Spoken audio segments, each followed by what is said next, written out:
Hello everyone, welcome to our channel. आज के इस वीडियो में मैं आपको बहुत इंपॉर्टेंट सूचना देने वाली हूँ। जिन लोगों ने पहले फॉर्म फिल कर दिया था तो उन लोगों को अपना फॉर्म कैसे फिल करना है ये मैं बताने वाली हूँ, जिन्होंने पहले नवंबर दिसंबर में अपना फॉर्म फिल किया था।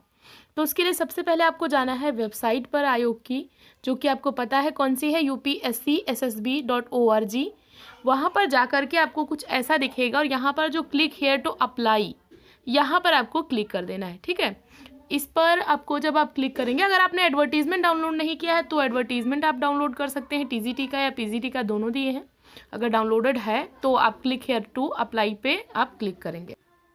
अब यहाँ पर जैसे आप क्लिक करेंगे तो आपको एक दूसरी वेबसाइट पर भेजेगा, pariksha.up.nic.in, और यहाँ पर जा करके गो टू होम पेज पे आपको जाना है।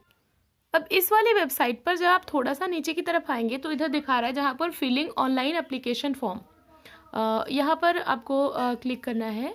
यहाँ पर कैंडिडेट रजिस्ट्रेशन, या फिर आपको फ़ी डिपॉजिट करना है, या फिर सबमिट करना है एप्लीकेशन फॉर्म, आपके 3 दिखाएगा। तो आपको क्या करना है, रजिस्ट्रेशन करना है, तो आपको रजिस्ट्रेशन पे क्लिक करना होगा। ठीक है, पूरा देखिएगा, उसके बाद मैं बताऊंगी आपको कि आपको फॉर्म में फ़ी पे करनी है या नहीं करनी है। तो पूरा वीडियो देखिएगा, मैं स्टेप बाय स्टेप बता रही हूँ। तो आपको कैंडिडेट रजिस्ट्रेशन पे क्लिक करना है। ठीक है, तो इस पर हम क्लिक करेंगे और इसके बाद फिर एक न्यू पेज आपके सामने ओपन हो जाएगा। तो इसको थोड़ा सा आप स्क्रॉल करेंगे ऊपर की तरफ जब, तो आपको दिखाएगा आपका जो एडवर्टीजमेंट है, मतलब एक तो टीजीटी का और दूसरा पीजीटी का। अगर आपने एडवर्टीजमेंट नहीं देखा है तो फिर से वही चीज़ कि आप एडवर्टीजमेंट ठीक से पढ़ लीजिए।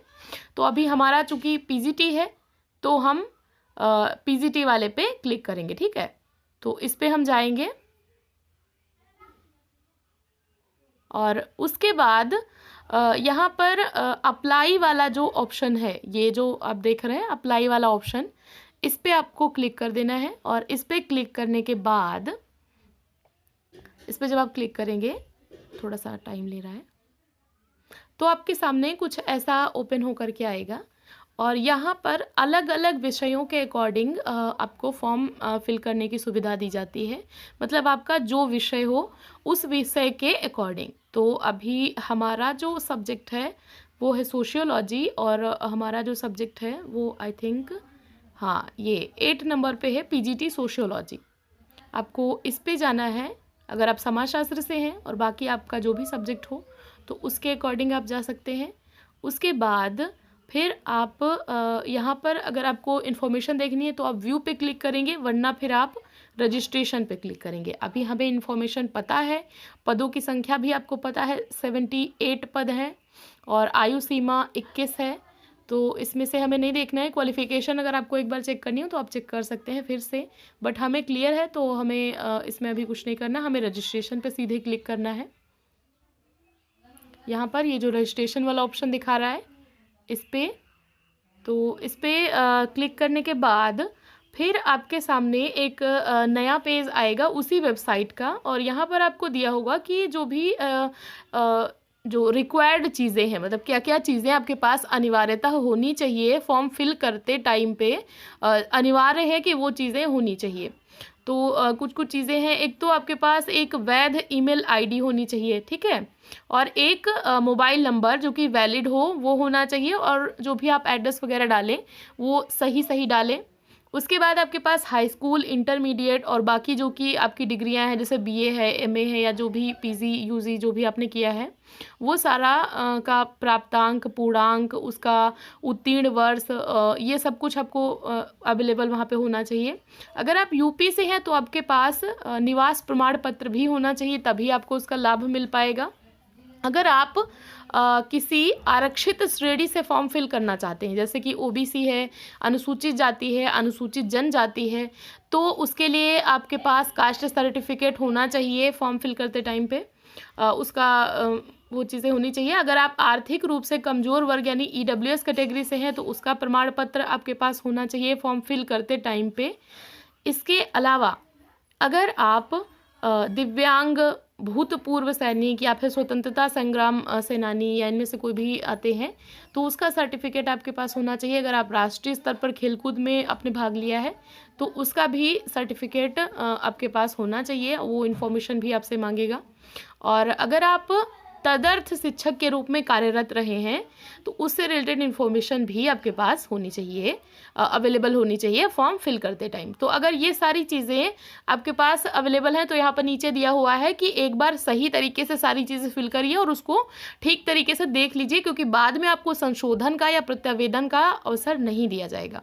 तो अगर ये देख लिया है तो आप आगे प्रोसीड कर सकते हैं। अगर आपको संपूर्ण निर्देश वगैरह देखने हैं तो आप यहाँ से देख सकते हैं। फिलहाल हमें अभी कुछ नहीं देखना है, हमें पता है।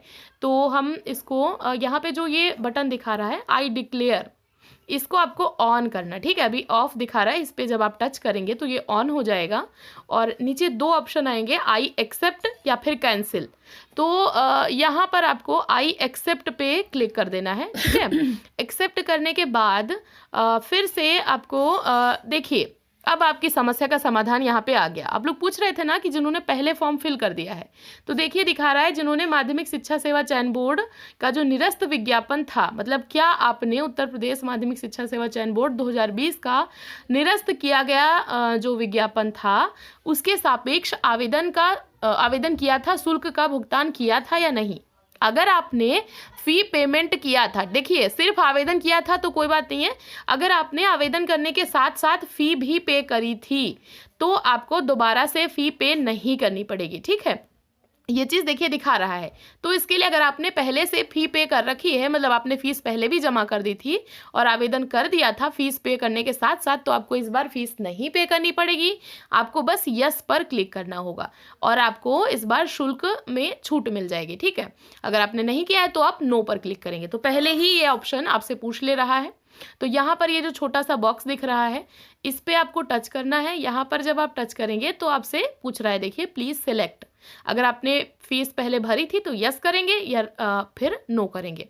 तो आपको यस पे क्लिक करना है। यस पे क्लिक करेंगे तो उसके बाद फिर आपके ऐसा कुछ नीचे की तरफ आएंगे जब आप, तो आपसे मांगेगा कि आपने जो पहले फॉर्म भरा था उसका रजिस्ट्रेशन नंबर बताइए, क्योंकि ऐसे तो सारे लोग बोल सकते हैं ना कि मैंने फ़ीस पे करी थी।